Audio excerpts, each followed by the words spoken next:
Nah, bagi kami orang keuangan, PPN itu adalah pajak yang dalam tanda petik tidak adil. Kenapa? Karena orang dari berbagai level penghasilan harus membayar angka pajak yang sama untuk membeli barang yang sama.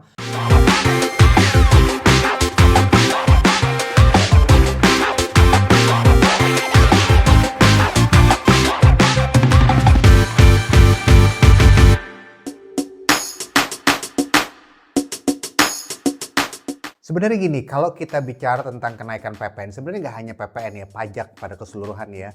Sebenarnya pajak itu adalah salah satu komponen terbesar penerima negara ya, komponen terbesar penerima negara.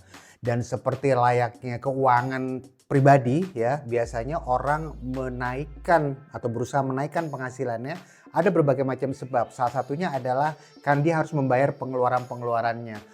Seperti itu ya. Jadi intinya adalah ketika ada banyak sekali pengeluaran yang harus kita bayar dan kita merasa pemasukan kita nggak cukup, maka kita akan berusaha menaikkan penghasilan kita. Nah, dalam level yang lebih besar, dalam hal ini negara, maka negara berusaha menaikkan penerimaannya dengan cara menaikkan pajak. Nah, yang menarik adalah ada suara-suara protes bahwa kok PPN kita lebih rendah dibanding negara lain dan lain sebagainya. Nah, sekarang saya mau luruskan dulu apa bedanya PPN dengan PPh.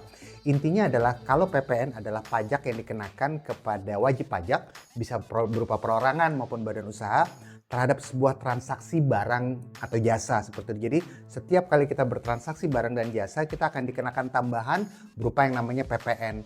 Nah, PPN itu ada yang bisa dulu awalnya pernah 10, 11, kemudian nanti akan jadi 12% seperti itu. Nah, selain PPN ada lagi yang namanya PPh atau pajak penghasilan, di mana berapapun penghasilan kita itu akan dikenakan PPh sesuai level penghasilannya, di mana kalau penghasilan tersebut di bawah angka tertentu, maka ada yang namanya penghasilan tidak kena pajak atau PTKP.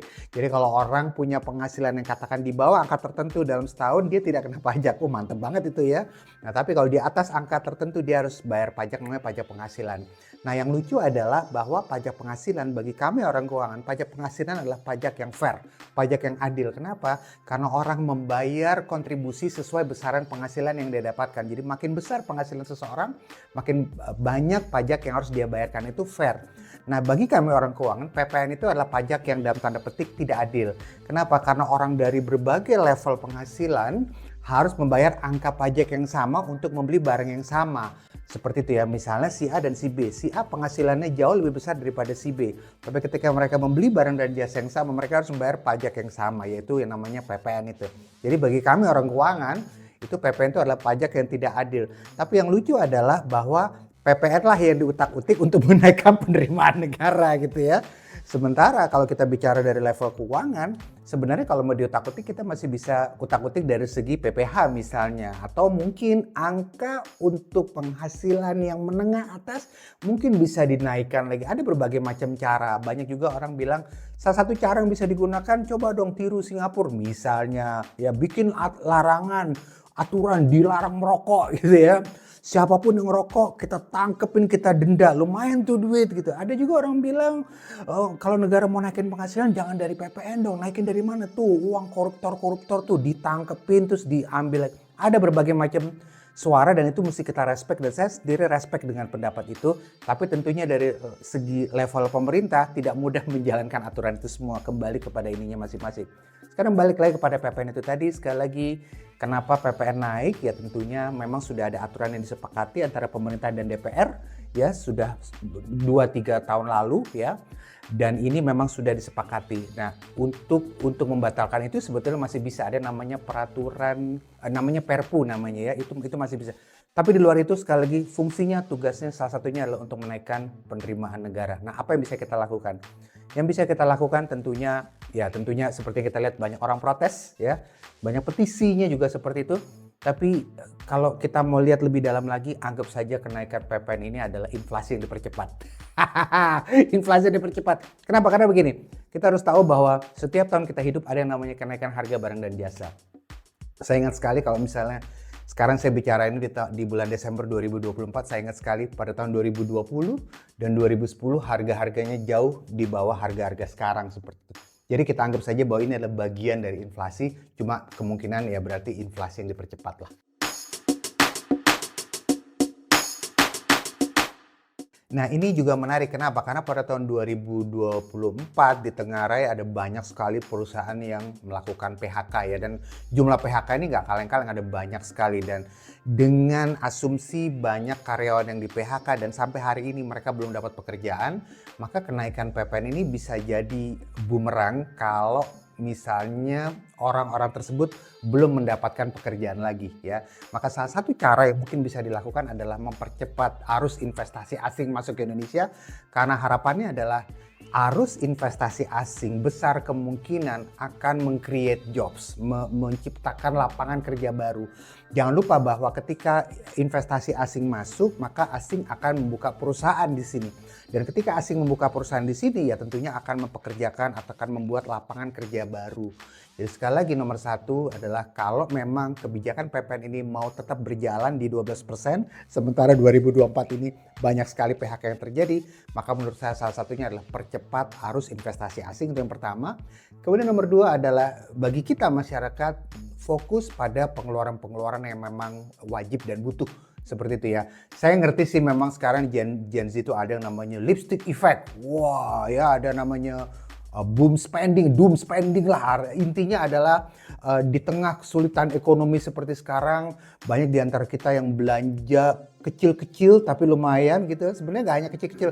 Banyak orang bilang gini, ekonomi lagi kayak begini kok tiket konser laku, seats, boneka Labubu masih laku seperti itu.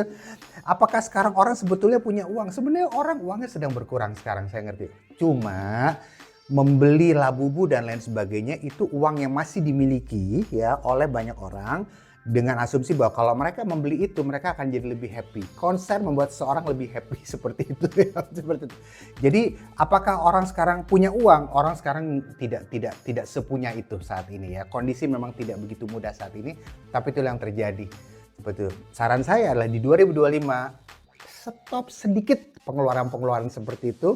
Kenapa? Karena kalau itu dibiasakan maka akan jadi bumerang buat kita sendiri. Sementara dengan PPN yang baru tersebut, kemudian penghasilan kita nggak naik ya, UMR kita mungkin kalaupun naik mungkin tidak banyak segala macam. Kita harus rela stop sedikit, mungkin tidak stop sama sekali, mungkin susah, tapi mengurangi sedikit pengeluaran-pengeluaran yang menurut kita sebetulnya nggak penting-penting amat, tapi kita lakukan hanya karena emosional.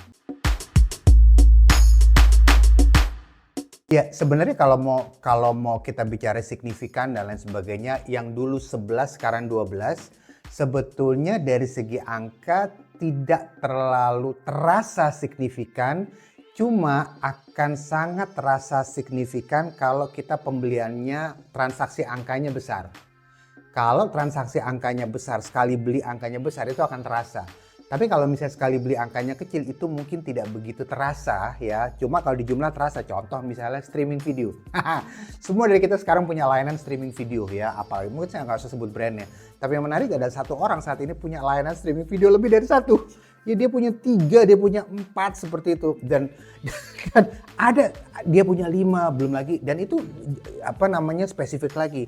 Wah aku suka Korea nih, misalnya dia layanan streaming video yang apa namanya memberikan layanan apa jasa streaming video Korea 3-4 dan masing-masing ada langganan.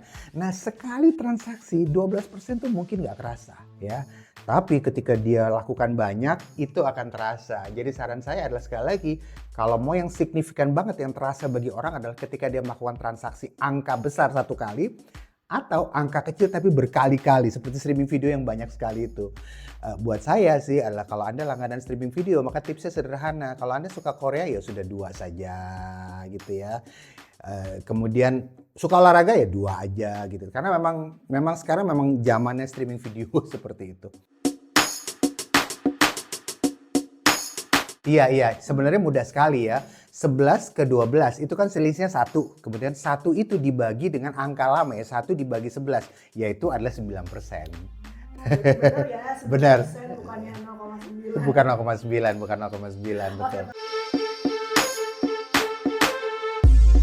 Sekali lagi ada yang namanya fenomena namanya doom spending. Jadi doom spending itu adalah pembelanjaan di mana itu kita lakukan untuk membuat kita sendiri happy ya, Padahal mungkin ekonomi sedang tidak begitu bagus dan kondisi penghasilan kita berbelanja dengan angka-angka besar itu bukan berarti kondisi ekonomi kita juga lagi bagus, enggak juga.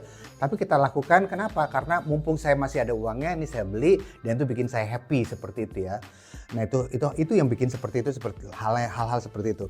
Kemudian yang harus diperhatikan seperti saya bilang tadi, tipsnya adalah pada tahun 2025 hal seperti itu kita harus ikhlas untuk dikurangi, kita harus bisa nguranginnya. Konser misalnya, fokus pada konser-konser yang memang kita senang saja, memang kita happy seperti itu. Bagaimana dengan kopi? Nah memang saya harus akui bahwa yang namanya kopi itu identik dengan nongkrong ya. Nah sekarang di Gen Z ini beda dengan generasi milenial atau bahkan Gen X. Gen X misalnya itu adalah generasi di mana mereka senang sekali bekerja sama orang lain. Ya, mereka ngantor, mereka kerja sama orang lain.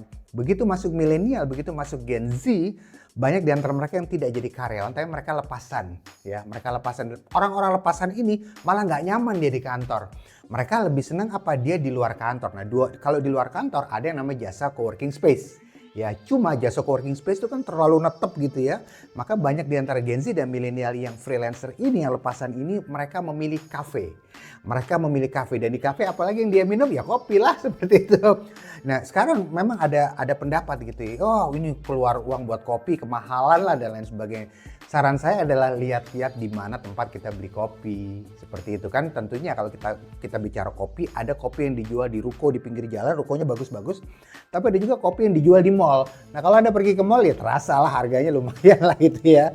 Jadi buat saya kalau Anda pekerja kreatif, Anda freelancer dan Anda merasa bahwa nongkrong di kafe itu bisa membuat kreativitas Anda meningkat, terusin saja, tinggal dipilih di mana tempat ngopinya. Nggak usah di stop lah, teruskan saja, cuma dipilih di mana tempat ngopinya yang tidak menghabiskan begitu banyak uang. Jadi kalau saya diminta meramal apa yang akan terjadi nanti ketika PPN diterapkan pada transaksi kris misalnya, ini terlepas dari ada yang bilang bahwa enggak kok kris nggak diterapkan 12%. Terlepas dari itu, kalaupun memang diterapkan, dan banyak Gen Z berpikir bahwa udahlah kita balik ke cash saja. Menurut saya itu tidak akan banyak terjadi ya. Tuntutan atau keinginan untuk bisa tetap praktis dan tidak bawa banyak uang cash akan lebih besar dibanding ketakutan dia akan bayar PPN 12%. Jadi ini menurut saya tidak akan terjadi. Mungkin kalaupun terjadi mungkin bulan-bulan pertama aja, Januari, Februari mungkin akan terjadi. Tapi seterusnya mungkin saya pikir orang akan kembali lagi. Ya sudah lah ya, orang akan terima. Oke lah ya PPN 12%. Yang penting saya nggak usah bawa cash banyak-banyak. Yang menarik adalah Gen Z ini menguasai teknologi lebih bagus daripada generasi di atas ya. Bahkan mereka menguasai teknologi jauh lebih baik daripada generasi milenial bahkan generasi X. Apa yang bisa saya sarankan kepada para Gen Z adalah explore lebih banyak keahlian yang mungkin bisa membuat kita mendapatkan penghasilan lebih besar. Tahun 2000 ketika generasi milenial masih umur 20-an, teknologi itu mungkin bernama teknologi mungkin membuat sosial media lah segala macam. Kemudian Gen X mungkin mereka yang menguasai fotografi dianggap luar biasa banget ketika Gen X dulu masih berumur 20-an itu mungkin fotografi. Tapi sekarang para Gen Z mungkin mereka menguasai teknologi, mereka harus bisa mengeksplor teknologi apa yang bisa mereka kuasai saat ini, yang bisa mereka jual dan mereka bisa dapat penghasilan. Dan Gen Z juga harus paham bahwa sekarang ada banyak sekali channel untuk dapat penghasilan. Saya kasih simple saja ya. Misalnya kalau kita hanya dengan HP, tidak harus punya kamera bagus, hanya dengan HP, kita bisa foto apapun itu, masukin di aplikasi atau platform jualan foto. Masukin di situ, ada orang beli. Bahkan aplikasi editing foto seperti kayak Canva dan lain sebagainya, dan kita posting di situ, kita posting di situ, ada orang beli, langganan pro, dapatkan foto itu, kita dapat juga kok seperti itu. Jadi sekarang, dan itu yang seringkali bahkan tidak disadari oleh para Gen X yang udah lebih pinter motret, seperti itu, udah lebih pengalaman motret, tapi mereka tidak berpikir bahwa ada sekarang platform di mana saya bisa taruh foto untuk saya bisa jual selamanya dan saya terima royalti. Nah, Gen Z harus bisa menggali, bisa mengeksplor kesempatan-kesempatan seperti ini. Kemudian kedua dari segi pengeluaran, kelebihan Gen Z adalah sekali lagi mereka fokus pada fungsi, mereka tidak merasa harus baru ketika beli barang. Kalaupun harus baru, mereka merasa tidak perlu harus keluaran terakhir seperti itu. Mereka juga tidak ada tuntutan karena mungkin mereka masih muda, belum punya pasangan. Mereka juga tidak merasa ada tuntutan harus membeli kendaraan merek tertentu misalnya seperti itu. Jadi apa yang bisa saya sarankan buat para Gen Z adalah fokus mempersiapkan hal-hal yang memang penting-penting saja di masa depan. Paling yang penting-penting apa sih ya, dia siapin masa tua lah dan lain sebagainya. Tapi fokus nyiapin investasi lebih banyak. Kalaupun kita malas, misalnya gini, siapkan investasi lebih banyak. Misalnya apa? Sekarang ada namanya saham di pasar modal, ada namanya aset kripto. Kita masih bisa berdebat lah apapun itu. Tapi semalas-malasnya Gen Z dalam belajar tentang saham. Oh, Mas Hafir, saya tidak mau belajar saham. Males, ribet, saya nggak mau belajar keuangan. Males, ribet, dan lain sebagainya. Apalagi belajar kripto. Semales-malesnya kita lakukan satu hal ini, beli aja emas. Beli aja emas. Kenapa? Karena emas itu adalah logam mulia yang tidak lekang ditelan zaman, permintaannya selalu meningkat seperti. Nah, semales-malesnya Anda beli aja emas sudah cukup. Tapi kalau Anda tidak males, ya sudah, emas itu tambahin lagi dengan kita investasi di pasar modal, kayak kita investasi di pasar kripto lah dan lain sebagainya. Kita masih bisa perdebatkan. Tapi kalaupun kita males belajarnya, ya sudah, emas saja, minimal emas saja sudah cukup. Alihkan sebagian uang kita ke emas, alihkan sebagian uang kita ke emas, sisakan untuk pengeluaran bulanan saja. Tapi uang kita nganggur, belikan emas sehingga apa? Next time ada inflasi, maka emas sudah terbukti bisa mengatasi inflasi. Bahkan ini menarik, makin tinggi angka inflasi, makin tinggi kenaikan harga emas. Bahkan kalau inflasi cuma 1 digit di bawah 10% saja, emas mungkin ya juga segitu-segitu aja. Tapi emas akan terasa banget kalau inflasinya tinggi. Cuma pertanyaannya, Mas Hafir, berarti saya harus berharap inflasi tinggi dong supaya emas saya naik. Enggak juga, tapi minimal Anda sudah punya pegangan. Bahkan yang juga menarik adalah emas seringkali tidak hanya naik ketika inflasi tinggi. Nomor 2 juga emas seringkali naik permintaannya ketika ada krisis. Apapun itu ya, ketika ada krisis. Misalnya kemarin ditemukan virus baru tahun 2022. Langsung permintaan emas meningkat seperti itu. Atau ketidakstabilan politik di satu negara. Ya, negara ini diserang oleh negara lain. Permintaan emas meningkat lah dan lain sebagainya. Kemudian ketiga adalah biasanya ini nggak selalu terjadi tapi sering kali terjadi kenaikan harga dolar juga setara. Jadi kalau makin lemah rupiah kita atau makin kuat dolar kita terhadap rupiah misalnya, maka permintaan emas di dalam negeri juga akan makin meningkat. Ya, tapi kalaupun itu tidak terjadi, minimal kita sudah punya emas untuk berjaga-jaga kalau terjadi inflasi atau ketidakstabilan politik di dunia. Bagi kalangan Gen X ya atau milenial, emas itu kalau bisa ya harus ada fisiknya dong ya. Investasi harus ada fisiknya. Kenapa? Karena ya sudah ada fisiknya gitu. Buat mereka nggak masuk di pikiran mereka bahwa kok emas ada digital sih, gimana ceritanya emas digital seperti itu. Tapi bagi Gen Z mungkin kalau disuruh punya emas fisik malah katanya ribet banget, males banget, belum jaganya segala macam. Jadi buat saya sebetulnya emas batangan dan digital itu sama bagusnya, hanya bedanya masing-masing ada plus minusnya. Plus minusnya apa? Tentunya kalau emas batangan, minusnya adalah kita harus mikirin penyimpanannya. Tapi oke lah, kalau kita di rumah punya motor, punya sepeda, punya mobil, nyimpan emas batangan nggak susah lah, harusnya gampang, nggak susah lah itu ya. Kemudian kedua adalah kalau kita punya emas batangan dalam bentuk fisik, kita juga harus update. Misalnya gini, kalau kita membeli emas batangan itu di lembaga tertentu, ada nama terkenal misalnya. Sebuah lembaga atau perusahaan tambang terkenal BUMN lah misalnya, emas itu dikeluarkan di situ misalnya ya. Dia itu biasanya keluar edisi baru setiap berapa tahun sekali. Pastikan emas batangan kita update terus dengan edisi terbaru. Update terus dengan edisi terbaru seperti itu ya. Sehingga kalau dijual lagi tidak ada banyak alasan. Misal kalau Anda jual lagi emas batangan itu ke pedagang gitu ya. Walaupun saya tidak menyarankan jual emas batangan Anda ke pedagang. Kenapa? Karena emas batangan Anda akan dihina habis-habisan. Sehingga mereka punya alasan untuk beli emas batangan Anda dengan harga rendah, harga murah ya. Seperti itu ya. Dengan alasan, dan salah satu alasan terbesar adalah, oh ini keluarannya lama, emas batangan Anda belum diupdate segala macam seperti itu. Tapi kelebihan emas batangan adalah semua orang percaya. Semua orang dengan mudah percaya, yakin bahwa ini emas beneran loh, ada barangnya. Nah sementara digital ini menarik. Kenapa? Karena bagi para Gen Z itu enak banget, kita tidak perlu penyimpanan gitu ya. Nah buat orang yang khawatir terhadap emas digital, tenang aja, di Indonesia memang ada aturannya bahwa lembaga atau aplikasi atau platform yang menjual emas digital, mereka harus punya emas benerannya. Dan emas benerannya itu dicek keberadaannya oleh negara, bener apa enggak emas fisik benerannya ada apa tidak. Jadi emas digital atau emas batangan dua-duanya oke. Cuma satu lagi bedanya adalah kalau emas batangan itu ada pecahan-pecahannya. Biasanya makin besar pecahannya, makin murah harga per gram yang harus kita bayar. Contoh, emas batangan 1 kilo harga per gramnya jauh lebih murah dibanding kalau Anda beli emas batangan 1 gram. Nah, makin kecil pecahannya, makin mahal harga per gramnya. Contoh Anda beli 1 gram, harga per gramnya itu lebih mahal dibanding Anda beli yang 1 kilo atau 1000 gram.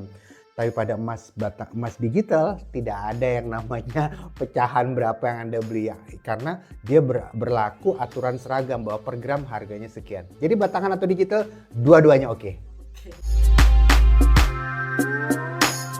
Ini pertanyaan yang juga luar biasa. Bagaimana caranya mengendalikan pengeluaran gitu ya. Saya sendiri tahu atau sangat menyarankan kepada banyak orang untuk mengubah pelan-pelan gaya hidupnya menjadi lebih frugal.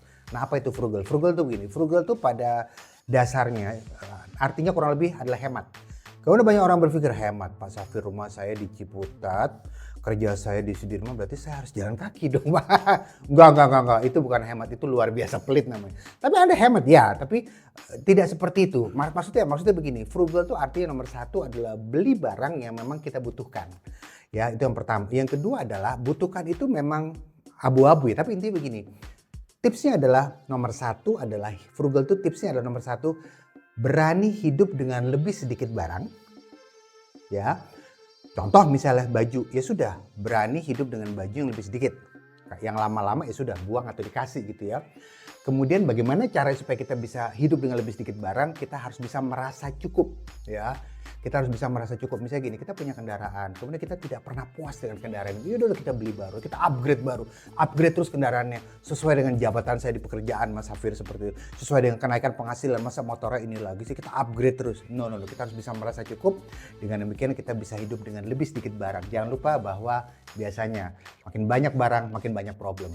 Serius, ini yang terjadi. Nomor satu, problem penyimpanan itu nomor satu.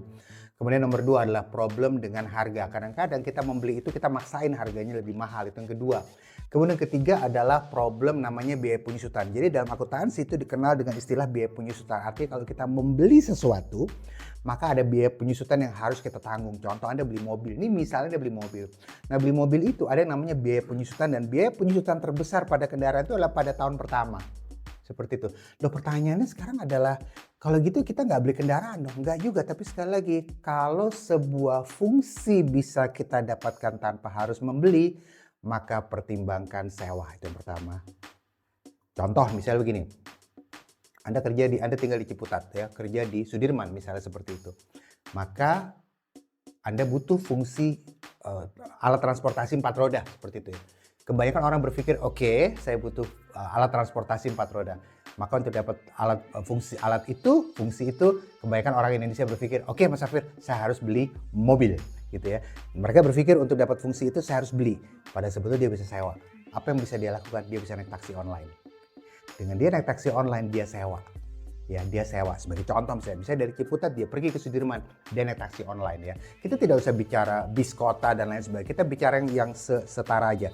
Dia naik taksi online atau dia beli mobil seperti itu. Mungkin kalau dia naik taksi online, ya 80.000 sekali jalan dari rumah ke kantor dia misalnya seperti itu.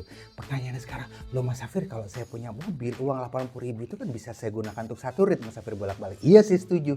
80.000 dia bisa gunakan untuk 1 rit. Betul. Tapi untuk membeli bensin 80.000 untuk 1 rit itu dia harus beli dulu mobilnya. dan beli mobilnya itu dia akan sesuaikan lagi dengan pekerjaan dan gengsi dia. Dia harus beli mobil harga 100, 200, 300 ya, belum lagi dia ngambil kredit misalnya dan lain sebagainya. Seperti itu baru dia bisa beli bensinnya.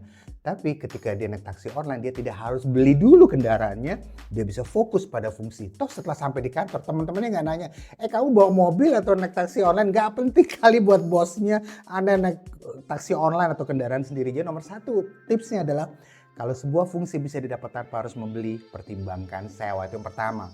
Kemudian yang kedua adalah, kalaupun kita harus beli, pertimbangkan barang second. Kalaupun kita ngerasa harus beli, pertimbangkan barang second. Dengan demikian, kenapa? Karena kalau kita beli barang second, kita tidak perlu membayar biaya penyusutan yang terjadi pada tahun-tahun pertama.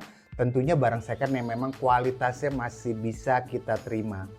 Yang kedua itu. Yang ketiga adalah kalau misalnya barang second, kita tidak mau beli barang second, pertimbangkan barang yang bukan versi terbaru.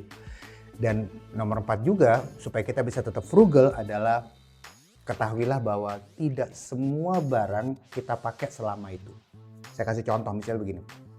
Saya mau beli laptop nih, ini apalagi anak Gen Z. Dia ngerasa dia harus butuh laptop atau dia butuh tablet. Oke, saya butuh laptop. Laptop apa? Oke, laptop ini fungsinya untuk presentasi kepada klien bla bla bla. Oke, fungsinya untuk presentasi. Oke. Kemudian yang terpikir oleh teman-teman di Gen Z adalah, Mas Safir, bagaimana kalau saya beli laptop dengan spek yang lebih tinggi saja? Kenapa? Karena ini kayaknya makainya untuk jangka panjang. Oh, bener banget dong ya. Udah gitu makanya untuk jangka panjang dan beli yang kualitasnya bagus gitu ya. Ya sebenarnya menurut kebutuhan dia mungkin cukup beli laptop harganya 9 juta. Misalnya toh hanya untuk presentasi. Akhirnya dia beli laptop harganya 30 juta. Dengan alasan apa? Untuk jangka panjang. Betul, saya setuju. Tapi ketahuilah bahwa seringkali orang tidak sepanjang itu. Nomor satu, setelah dia beli yang terjadi adalah laptopnya bisa jatuh, itu yang pertama. Nomor dua, setelah dia beli kadang-kadang dia ngecharge laptopnya itu semalaman penuh, nggak dia cabut ya. Kadang-kadang setelah dipakai dia ngerasa bahwa nggak puas, ini kayaknya nggak lolos quality control lah segala macam seperti itu. Kemudian ada lagi yang namanya perubahan mood. Wah, tahun depan dia ngerasa saya kayaknya nggak cocok deh model ini seperti itu. Ini mengingatkan saya pada dulu ketika orang tua kita menyarankan kita kalau mau beli perabot di rumah belilah yang kayu jati. Wow, tahu nggak kenapa? Kayu jati itu tahan 30-40 tahun. Setuju, kayu jati itu tahan 30-40 tahun. Bahkan dengan kayu jati kita tidak perlu dengan kayu jati kita tidak perlu membeli lagi berulang kali. Seperti 30-40 tahun, cuma memang lebih mahal. Tapi pada kenyataannya ketahuilah, orang tidak seperti itu. Biasanya ketika orang membeli yang kayu jati, yang terjadi adalah selama 30-40 tahun dia tidak mungkin beli lagi. Which is itu nggak mungkin. Kenapa? Karena nama anak muda pasti ada mood yang berganti. Kemudian dia butuh pindah rumah, dia butuh model yang berbeda, segala macam. Jadi daripada begitu, beli saja di toko furniture terkenal di pinggir jalan di Jakarta Barat sana yang furniture yang umurnya cuma 2, 3, 4 tahun. Seperti sekali lagi, orang tidak sepanjang itu pakai barang. Setiap awal tahun isu yang selalu muncul adalah apa resolusi kamu tahun 2025, apa resolusi kamu. Dan ini saya ingat sekali apa resolusi Anda 2024, 2023, ini selalu terjadi. Dan biasanya setelah kita bikin resolusi mantap seperti itu, minggu kedua kita lupa sama resolusinya. Minggu kedua, pada 1 tahun itu ada 52 minggu seperti itu ya. Jadi menurut saya yang terbaik itu sebetulnya bikin resolusi tetap, tapi jangan jangka waktu yang lebih pendek. Misalnya bulanan, bahkan per semingguan. Ya, per mingguan. Dan ini juga ada sebuah buku menarik yang pernah saya baca ya, judulnya Seven Habits of Highly Effective People. Ini buku lama ya, Stephen Covey yang ngarang. Jadi dia bilang begini, sebetulnya resolusi paling bagus itu sebetulnya adalah mingguan. Kenapa? Karena kalau mingguan itu kita bisa lebih fokus. Kalau harian itu terlalu pendek, tapi mingguan itu kita bisa lebih fokus. Misalnya gini, seorang jurnalis, katakan dia jurnalis lepasan, di mana penghasilannya sangat dipengaruhi oleh jumlah tulisan atau berita yang dia bikin misalnya gitu. Dia bisa bikin goal, oke, minggu ini saya bikin 10 artikel misalnya atau 10 liputan seperti itu ya. Nah, dengan dia bikin resolusi mingguan itu akan lebih mudah dia track. Kenapa? Begitu hari Senin, hari Selasa dia bilang, waduh, gue baru 1 nih, masih ada 9 lagi. Tapi kalau kita bikin resolusi itu tahunan, itu biasa akan jadi terlalu panjang dan kita dengan mudah bisa hilang fokus. Jadi nomor 1 saya selalu sarankan bagi para Gen Z atau teman-teman bikin resolusi yang lebih pendek, mingguan tuh lebih mantap, paling lama bulanan, tapi itu pun kita bagi ke dalam 4 minggu. Jadi bikin resolusi mingguan itu yang pertama. Kemudian kedua, seperti saya selalu bilang, explore sumber penghasilan baru, sumber penghasilan unik yang tidak pernah terfikirkan oleh orang lain, gitu ya. Kemudian dari situ cari celah mana yang bisa kita lakukan, ya, celah mana yang kita bisa masuk. Jadi begini, intinya adalah setiap orang bisa punya model bisnis masing-masing. Seorang fotografer misalnya, ada 5 orang fotografer, A, B, C, D, E, dan F misalnya. A, B, C, D, dan E misalnya. Mereka semua sama-sama suka motret. Tapi ketahuilah bahwa setiap dari mereka punya pilihan sendiri dalam mendapatkan uang dari foto. Ada yang bilang, saya akan masukin di shutterstock.com misalnya. Yang lain bilang, saya akan jualan jasa foto ke wedding misalnya. Yang lain bilang, jadi macam-macam. Jadi setiap orang punya model bisnisnya sendiri-sendiri yang mereka bisa putuskan kira-kira apa yang paling cocok buat mereka. Nah, saran saya adalah tipsnya adalah tentukan model bisnis apa yang cocok buat Anda, sesuai keahlian Anda dan sesuai dengan hati nurani yang Anda suka. Itu yang kedua. Kemudian yang ketiga, hiduplah lebih frugal. Frugal itu artinya apa? Tidak semua barang di dunia ini harus kita beli. Saya ulang lagi, tidak semua barang yang Anda inginkan di dunia ini harus Anda beli. Sepanjang sebuah fungsi bisa Anda dapatkan tanpa harus membeli, pertimbangkan sewa, termasuk rumah dan kendaraan. Saya ulang lagi, saat ini, kalau kerjaan Anda hanya dari rumah ke kantor, rumah kantor, mungkin sudah tidak relevan lagi Anda beli kendaraan. Kenapa? Sekarang Anda pakai aplikasi, mereka bisa datang ke rumah Anda. Dulu mungkin beda lah. Dulu kalau Anda mau cari ojek atau apa harus pergi ke jalan besar nunggu gitu. Nggak semua orang suka. Oke. Sekarang kita rumahnya di dalam sekalipun, di gang sekalipun pakai aplikasi kendaraan datang.